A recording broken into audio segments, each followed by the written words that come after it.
Shalom, shalom les élus, comment vous allez? J'espère que vous allez bien. Moi, je vais hyper bien.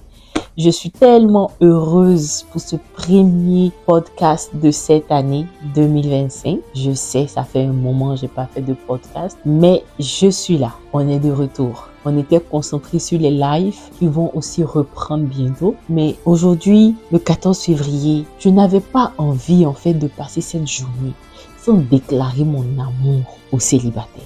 Oui. Vous savez, être célibataire là, ce n'est pas n'importe quoi. Hein. Ne pensez pas que parce que vous êtes célibataire, votre vie est finie. Si, il y a des gens qui pensent comme ça. Toi, tu peux ne pas penser comme ça, mais il y a des gens qui pensent comme ça. Et je sais de quoi je parle. Mais je voulais vous dire, célibataire ou pas, moi, je vous aime. Et si moi, je ne vous aime pas, Dieu, votre Père, vous aime infiniment. Croyez-moi. Son amour, là, c'est grand comme ça. Grand même. Grand. Quand j'ai dit son amour est infini, son amour est plus grand même que le monde entier. Et aujourd'hui, j'avais envie de parler un peu de célibat. Je vais pas rentrer dans trop les détails, mais je vais aller un peu, j'ai fait juste 3 petits points sur lesquels je vais discuter. Mon premier point d'abord, c'est la pression sociale. La pression sociale. Ah, la pression sociale. Surtout les tantis et les tontons. Surtout les tantis des églises là. Ah, mais tu te maries quand, tanti? Et toi-même, tu arrêtes le papatoya quand? Ah, mais tu as tel âge. Je dis un âge, hein. Tu as 40 ans. Tu n'es pas encore marié, même pas un prétendant. Tu es belle comme ça, tu as tout et puis tu n'as pas mari. Mais toi, tu es qui? Toi là, tu es qui pour dire ça à quelqu'un? Est-ce que tu as regardé ta vie d'abord avant de dire ça à quelqu'un? Est-ce que tu as regardé ta vie d'abord avant de venir vexer quelqu'un juste parce que tu es marié? Refusez. Refusez. Je dis bien, écoutez-moi bien. Refusez toute personne qui veut mettre une pression sur vous pour n'importe quelle raison. Ce n'est pas de votre faute si vous n'êtes pas marié. Ce n'est pas de votre faute si, je répète, ce n'est pas de votre faute si vous n'êtes pas encore marié, parce que vous allez vous marier. Comme je disais, mon premier point, c'est déjà l'attente et la pression sociale. Je pense que j'avais oublié l'attente, mais on reprend. L'attente et la pression sociale. Ne vous laissez pas décourager par des gens par votre âge. Vous n'êtes pas le temps, vous ne serez pas le temps. Vous n'êtes pas Dieu, vous ne serez pas Dieu. Et toute personne qui viendra vous décourager pour dire « Oh non, bientôt tu seras monoposé, tu seras ci, tu seras ça. » Vous savez ce que vous faites? Vous dépassez la personne. Apprenez surtout à garder, à prioriser votre santé mentale et votre cœur. Mais je comprends aussi que souvent les amis, la famille veulent te voir marié, veulent que tu fondes une famille. Ce n'est pas mauvais, mais il y a cette pression souvent que les gens font. Moi, il y a un truc que je n'aime pas, c'est de mettre les gens en contact.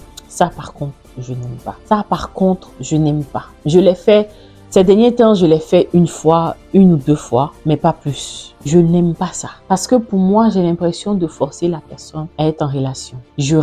Pour moi, c'est comme si je rappelle à la personne, toi tu es célibataire. Et mon but, ce n'est pas de vexer. Mon but, ce n'est pas de faire du mal. Mon but, c'est de soutenir une amie ou un ami qui est dans le célibat. S'il est confortable dans ce célibat, tant mieux. S'il n'est pas confortable, je l'aide comme je peux. Et il y a l'attente. Comment tu attends? Est-ce que tu attends et tu attends, tu t'assois à la maison et puis tu regardes par la fenêtre si le prince charmant n'est pas venu? Ou bien tu attends mais tu sors de la maison? Toi, tu es quel genre? Tu attends passivement ou tu attends et tu bouges? Parce que ça va pas arriver, il va pas arriver devant ta porte en fait. Ce n'est pas un film de Donna Beja. Sors, fais des activités saines. J'ai pas dit d'aller en boîte. Je dis pas qu'il y a des gens qui ont croisé leur mari en boîte. Mais toi, en tant qu'élu, tu vas trouver ton mari quelque part.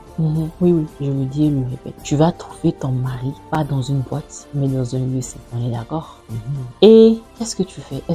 En fait, il y a des gens qui s'asseyent à la maison et qui disent « Oh oui, il va taper à la porte. Le plombier va taper à la porte et c'est lui mon prince charmant. » Même le plombier, mais il va à l'église. Même le plombier va au brunch. Le plombier, bon, j'ai dit plombier, mais il y a 2 activités. Il sort de sa maison, donc sors. Fais des activités avec des amis. Bouge-toi. va, il y a des concerts chrétiens, il y a des concerts chrétiens, il y a des activités de jeu. Tu peux faire tout ça en tant que célibataire. Moi, une chose que j'aime beaucoup, ce sont les solos-dits. Je n'ai pas peur d'aller m'asseoir au restaurant seul. Je n'ai pas peur d'aller visiter un pays seul. Et puis, vous savez, souvent, là, comment on dit ça? Votre âme sœur n'est pas dans le même pays que vous. Moi, j'ai rencontré mon mari au Canada pendant que je vivais aux États-Unis. Imaginez-vous si j'étais restée aux États-Unis. Je serais en train de vivre un gourmet dangereux encore. Seigneur, merci. Merci, Seigneur. Oui, oui, je vous dis la vérité. Donc, sortez un peu. Sortez un peu. C'est très important. Mais ma question est la suivante. Vous allez mettre dans les commentaires. Est-ce que vous pensez que le mariage est obligatoire? C'est une bonne question. Hein? Est-ce que le mariage est obligatoire pour un chrétien? J'attends vos réponses. Deuxièmement, nous allons parler de la solitude et la gestion des émotions. Qu'est-ce que tu fais pendant que tu es seul? Question. Est-ce que tu regardes seulement TikTok? Est-ce que tu regardes les shows bling bling sur Netflix? Ou bien tu t'apprêtes à recevoir l'homme qui doit venir dans ta vie. La première des choses, j'ai déjà parlé de faire les activités, sortez, amusez-vous, c'est très important. Deuxièmement, développez-vous. C'est pas parce que tu es célibataire que tu dois rester seulement à la maison tous les jours. Tu peux te développer. C'est le moment pour toi de développer ton côté professionnel et spirituel. Développe ton côté professionnel. Qu'est-ce que tu veux dans la vie? Peut-être même c'est dans un voyage de business que tu vas le rencontrer en first class. Qui sait? Personne. Toi seul, tu peux le savoir si tu sors de la maison. Est-ce que tu participes à des formations, même pas si tu veux formation en ligne, pour développer ton business, pour développer ta vie professionnelle? Ça, c'est important. Pour être toi-même accompli. Troisième chose, est-ce que tu développes ton côté spirituel? Vous savez, je dis toujours, le mariage est très important. C'est la constitution la plus attaquée. C'est-à-dire que mariage là, quand tu rentres là, tu ne sais pas ce qui peut se passer. Donc, il faut être prêt à dire le jour où ton gars va dire est-ce que tu veux m'épouser? Yish, c'est le jour là, tu vas connaître qu'il y a des sorciers et dans ton village. Tout le monde va commencer à se réveiller, surtout quand tu es dans l'organisation du mariage. Quand l'organisation du mariage commence là, c'est là même tu vas voir qu'il y a sorciers. Trop de choses se passent, surtout même le jour du mariage. Trop de choses. Si moi je vous explique ce qui s'est passé le jour du mariage, ça c'est story time pour un autre jour. Mais j'ai cru en Dieu. J'ai mis mon mariage dans sa main et je lui ai dit tu gères. Est-ce que vous savez que quand vous êtes dans le mariage, il y a des attaques? En tant que femme, tu es, je sais pas si je peux dire le socle ou bien tu es la couverture de la famille. Tu es peut-être, comme on dit, tu es soumise. Tu es soumise envers ton mari et tout. C'est lui le chef. Mais spirituellement, tu dois t'élever. Tu dois apprendre à protéger ta famille. Mais ça, quand vous allez vous marier, quand vous serez en cheminement, on va arriver là-bas. Ce qui est sûr, je sais que j'ai fait vidéo pour les mariés la semaine prochaine, si Dieu le veut. Aujourd'hui, là, je love avec mes célibataires. Je love avec mes célibataires.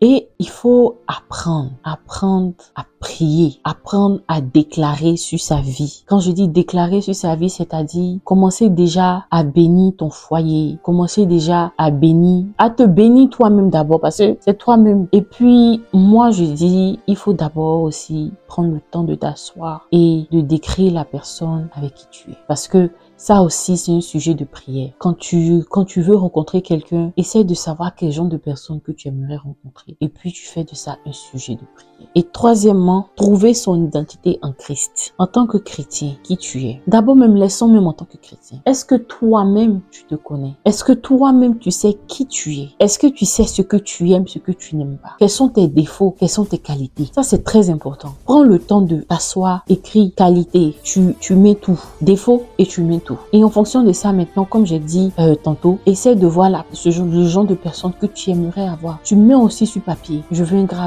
gars grand. Je veux un gars mince. Un gars qui a l'argent. Un gars avec qui je vais construire ma vie. Mais n'aie pas peur de dire ce que tu veux parce que Dieu connaît le fond. Ce qui est au fond de toi là. Il connaît. Donc, ça sert à rien de dire non, j'ai dit ça. Peut-être Dieu va me donner l'autre. Non. Tu veux un gars qui a l'argent. Je veux rencontrer un basketteur. Bon, faut préciser maintenant quel genre de basketteur.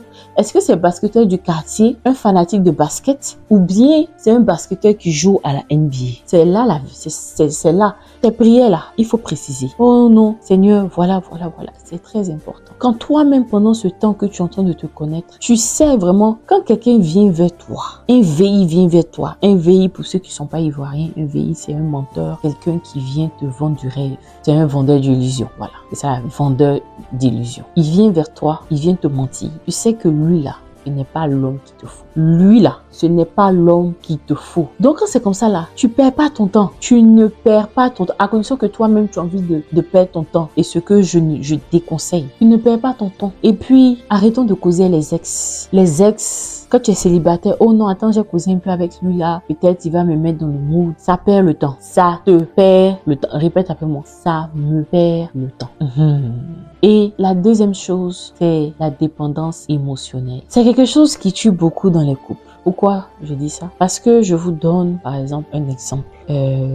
Moi, par exemple, j'ai perdu mon père très jeune. Donc, ça fait que j'avais cette dépendance émotionnelle où je pense que mon mari est mon père, mon mari doit faire tout, mon mari, c'est mon mari, c'est mon père, c'est mon frère, Non. Souvent, ce qu'on oublie, en fait, oui, c'est vrai, le mari a le rôle, ou bien la mère peut avoir la femme peut avoir ce rôle-là. Mais ça pèse sur l'homme qui est devant toi, ou bien ça pèse sur la femme, parce que c'est comme si je viens jouer tous les rôles, mais elle fait quoi, en fait, vous comprenez? Donc, prenez le temps aussi de guérir. Guérissez. Regardez ce qui est au fond de vous. Qu'est-ce qui vous fait mal, en fait? Qu'est-ce qui vous manque? Regardez les anciennes relations. Qu'est-ce qui s'est passé? Et aussi, la dernière partie sur laquelle je veux beaucoup insister, c'est votre vie spirituelle. Cherchez à connaître comment on dit ça? Quel mot je peux utiliser? Votre passé, le passé de votre famille, c'est-à-dire de vos aïeuls jusqu'à vous, de génération en génération. Parce que n'oubliez pas que votre mère a 2 parents. Vous avez papa et maman. Votre mère a papa et maman. Eux aussi, ils ont papa et maman. Chaque personne a papa et maman. Votre père, il a papa et maman. Ainsi de suite. Cherchez à savoir comment ça se fait. Est-ce que eux, ils étaient en Dieu? Est-ce qu'ils faisaient des adorations? Qu'est-ce qu'ils faisaient derrière? Quel genre de choses? Et pensez à faire votre délivrance. Sera très important, surtout quand vous rentrez dans le foyer. Commencez à faire votre délivrance. Les féministes là, faites votre délivrance parce que ça va vous aider. Je ne peux pas être soumise. Tu ne peux pas aller dans un foyer et puis ne pas être soumise. La soumission là, c'est quelque chose de très important dans le foyer. C'est ce qui va faire que ton foyer là va marcher. Il y a des gens qui disent souvent, moi avant je disais, je veux pas me marier. Je veux pas me marier. Je vois trop de choses, par exemple sur internet. Je vois trop de choses qui se sont passées dans ma vie, dans la vie de ma famille, mes tantes, mes oncles. Donc je n'ai pas envie de me marier. Mais la question c'est, est-ce qu'on a le même parcours? Est-ce qu'on a le même parcours? Non. Est-ce qu'on a même avenir?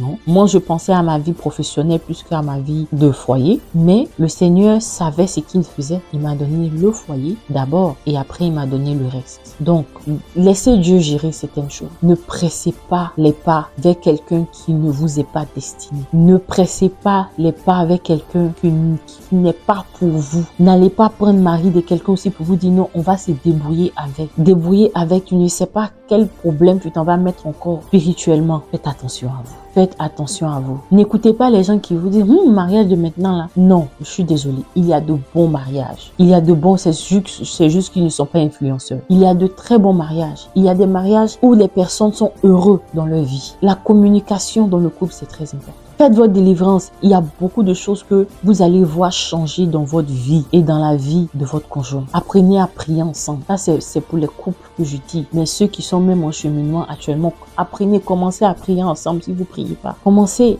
à faire des activités ensemble. Commencez à savoir vraiment si vous êtes compatibles. Parce que aujourd'hui on dit, oh non, le mariage n'est pas bon, je suis désolée. Le mariage est le plus attaqué du diable. Parce qu'il ne veut pas voir les enfants de Dieu être heureux. Donc il nous met des choses bizarres dans la tête. Donc faisons attention. Je ne vais pas aller trop dans tout ce qui est mariage. On va laisser ça pour une prochaine fois. Les célibataires, je reviens encore sur ma question. Est-ce que vous pensez que le mariage est obligatoire pour tout chrétien? Est-ce que c'est obligatoire? Ou bien vous pensez que c'est mieux d'être seul?